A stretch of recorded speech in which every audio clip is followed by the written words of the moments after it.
Assalamualaikum warahmatullahi wabarakatuh. Selamat pagi anak-anak. Apa kabar kalian semua? Alhamdulillah baik semua ya. Baiklah, hari ini kita bertemu lagi pada mata pelajaran sejarah Indonesia. Nah, sebelum kita mulai pembelajaran kita hari ini, ada baiknya kita berdoa terlebih dahulu. Berdoa menurut ke agama dan kepercayaan masing-masing. Berdoa mulai. Berdoa selesai. Nah, sebelum itu juga Ibu akan mengabsen kalian terlebih dahulu. Bersama itu Elsa Bella, Yuyun Handayani, Sulistiani, Indah Maria Papahan. Nah, alhamdulillah semuanya hadir. Nah, baiklah kita langsung saja memulai pembelajaran kita hari ini. Nah, di pertemuan kali ini, Ibu akan menjelaskan tentang metodologi dalam penelitian sejarah. Nah, baiklah Nana, di sini Ibu sudah menyiapkan PowerPoint tentang materi kita hari ini, yaitu metodologi dalam penelitian sejarah.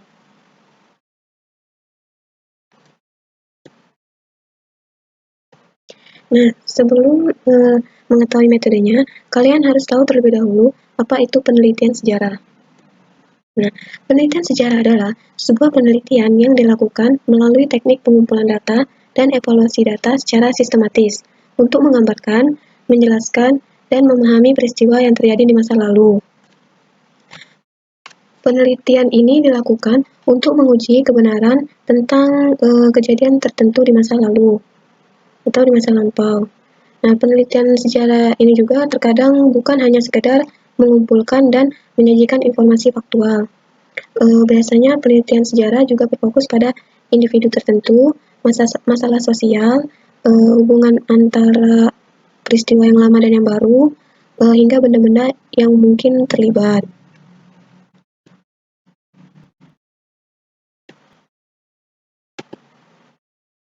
Nah, selanjutnya metode penelitian sejarah. Secara umum, metode penelitian sejarah dilakukan dengan tujuan menambah wawasan tentang apa yang telah terjadi di masa lalu.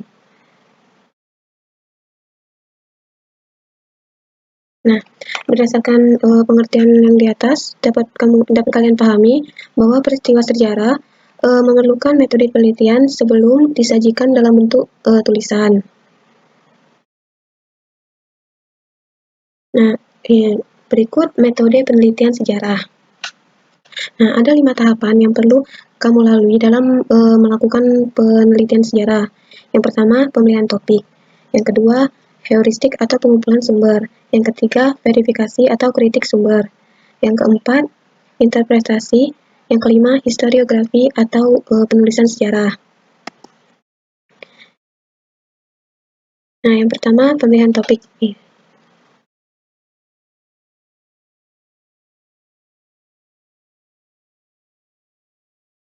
Nah, pemilihan topik. Sama halnya dengan penelitian ilmiah lainnya, langkah awal yang dilakukan dalam metode penelitian sejarah yaitu menentukan topik. Pemilihan topik yang akan diteliti harus layak menjadi bahan penelitian, bukan pengulangan atau duplikasi dari macam-macam penelitian sejarah yang sudah ada. Kelayakan topik penelitian sejarah dapat dilihat dari ketersediaan sumber atau bahan penelitian. Jangan sampai kalian memilih topik yang menarik untuk diteliti, tapi sumbernya tidak ada.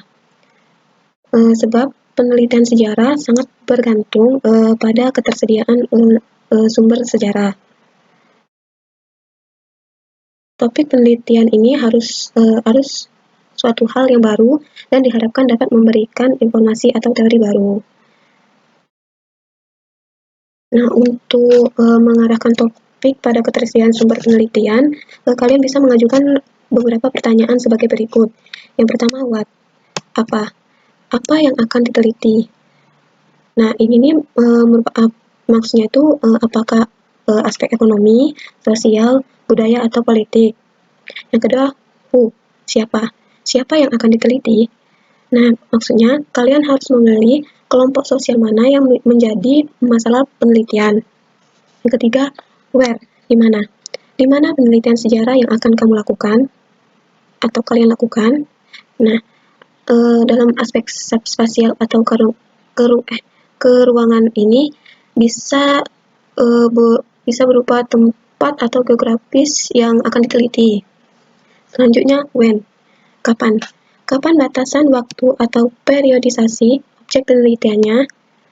Nah, pertanyaan ini dalam pertanyaan ini misalnya penelitian perubahan desa A tahun 1950 sampai 1955. Nah, maka batasan waktunya yaitu dari tahun yang 1950 sampai 1955. Yang selanjutnya why, mengapa. Mengapa memilih topik penelitian tersebut. Nah, pertanyaan ini lebih bersifat analitis dan mendalam terkait subjek maupun objek penelitian. Yang terakhir, how, bagaimana hal itu terjadi. Nah, pertanyaan ini mengarah pada berbagai faktor yang membuat masalah atau peristiwa sejarah terjadi. Nah, sebelum kita melanjutkan pembahasan selanjutnya, apakah anak-anak ada yang ingin bertanya atau belum paham tentang pemilihan topik ini?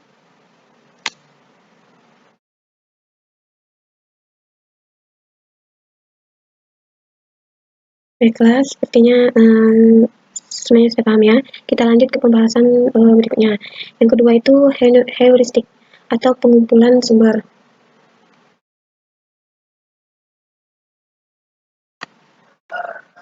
Nah, heuristik atau pengumpulan sumber.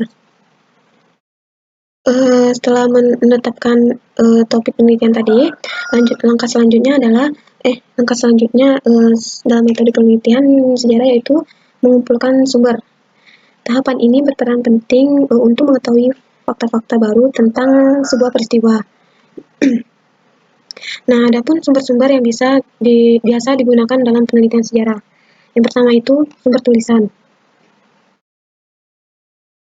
Seperti namanya, sumber ini berisi keterangan tentang peristiwa sejarah dalam bentuk tulisan. Sumber tulisan ini berasal dari catatan-catatan mengenai suatu kejadian di masa lampau yang sampai saat ini masih dapat ditemukan.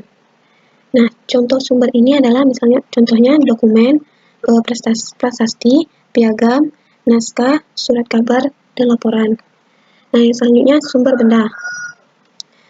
Selain sumber tulisan, sejarah juga dapat diketahui dari sumber benda. Sumber ini didapatkan dari benda-benda asli yang berasal dari suatu zaman atau peristiwa tertentu. Nah, contoh sumber ini adalah contohnya itu bangunan, senjata, perkakas, patung, candi, serta perhiasan. Nah, yang selanjutnya itu sumber lisan. Nah, sumber lisan ini merupakan keterangan yang didapat dari orang-orang yang mengalami kejadian atau peristiwa tersebut secara langsung. Nah, jenis sumber lisan ini juga bisa didapatkan dari orang yang berada di sekitar. Nah, ibu akan ulangnya. Jenis sumber lisan ini juga bisa didapatkan dari orang yang berada di sekitar tokoh yang mengalami peristiwa sejarah tersebut. Contohnya dari sumber ini adalah hasil wawancara. Sebelum kita lanjut, apakah anak-anak ada yang ingin bertanya tentang heuristik atau pengumpulan sumber? Nah, baiklah, sepertinya tidak ada ya. Kita lanjut ke pembahasan selanjutnya, yaitu verifikasi atau kritik sumber.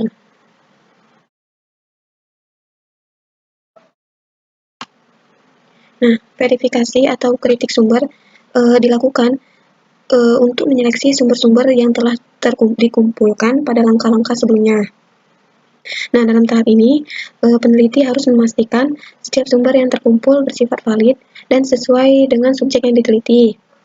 Nah, di sini ada dua jenis kritik sumber. Dari kritik sumber ini, yang pertama itu kritik eksternal. Nah, kritik eksternal ini mengujikan keaslian sumber sejarah yang dilakukan dengan merujuk pada bahan-bahan yang digunakan dalam pembuatan sumber. Ada 3 aspek yang harus terungkap dalam kritik eksternal ini. Yang pertama itu autentitas atau kesesuaian sumber. Yang kedua, orisinalitas atau keaslian dan integritas atau keutuhan sumber. Nah, yang kedua, kritik internal. Nah, kritik internal ini mengujikan keaslian sumber sejarah yang merujuk pada isi sumber. Nah, ada 3 aspek penting yang harus diungkap dalam kritik internal. Yang pertama itu sifat sumber atau keresmian sumber, latar belakang penulisan sumber, dan perbandingan dengan sumber lainnya. Apakah sebelum kita lanjut, apakah anak-anak ada yang ingin bertanya tentang verifikasi atau kritik sumber? Baiklah, sepertinya tidak ada ya. Kita lanjut ke pembahasan selanjutnya, yaitu interpretasi. Nah, interpretasi ini metode penelitian sejarah yang keempat, yaitu interpretasi.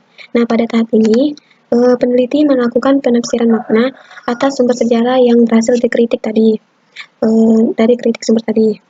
Penafsiran yang dilakukan peneliti harus dilandasi sifat objektif.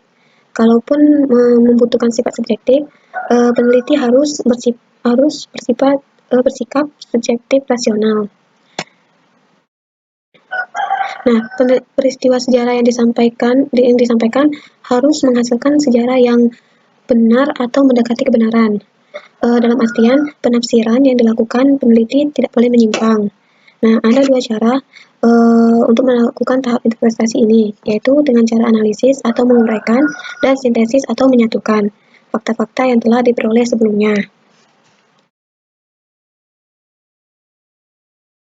Nah, pembahasan selanjutnya yaitu historiografi atau penulisan sejarah.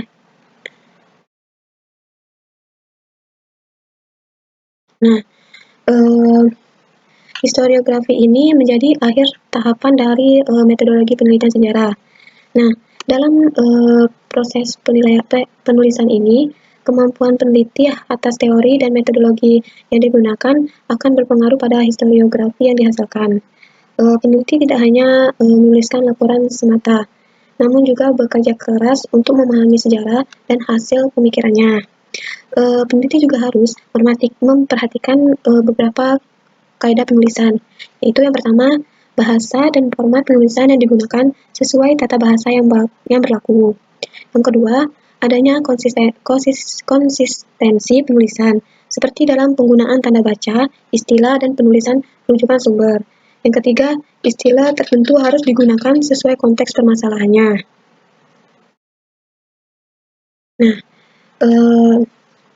Nah, itu tadi materi tentang metodologi penelitian sejarah.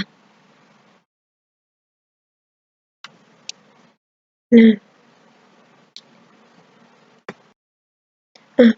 baiklah, itu tadi materi tentang metodologi dalam penelitian sejarah.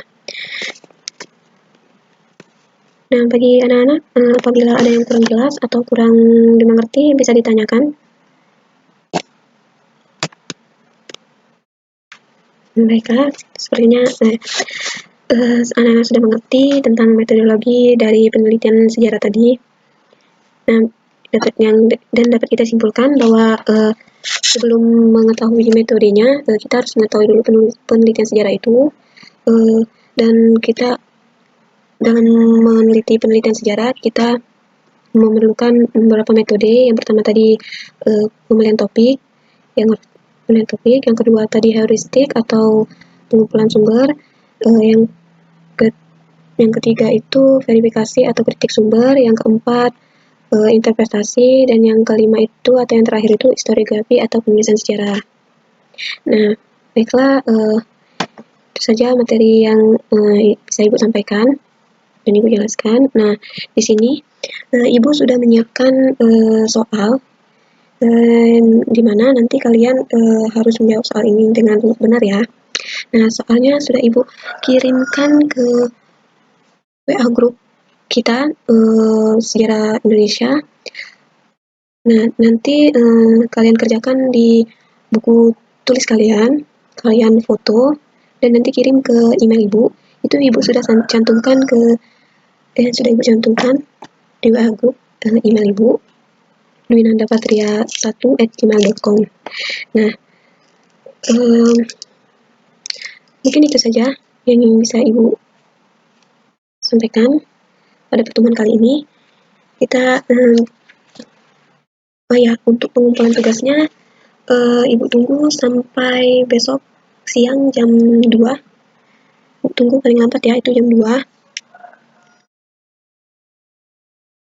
Nanti kirimnya ke email Ibu. Dan mungkin itu saja yang bisa Ibu sampaikan pada pertemuan kali ini. Ibu tutup. Wassalamualaikum warahmatullahi wabarakatuh.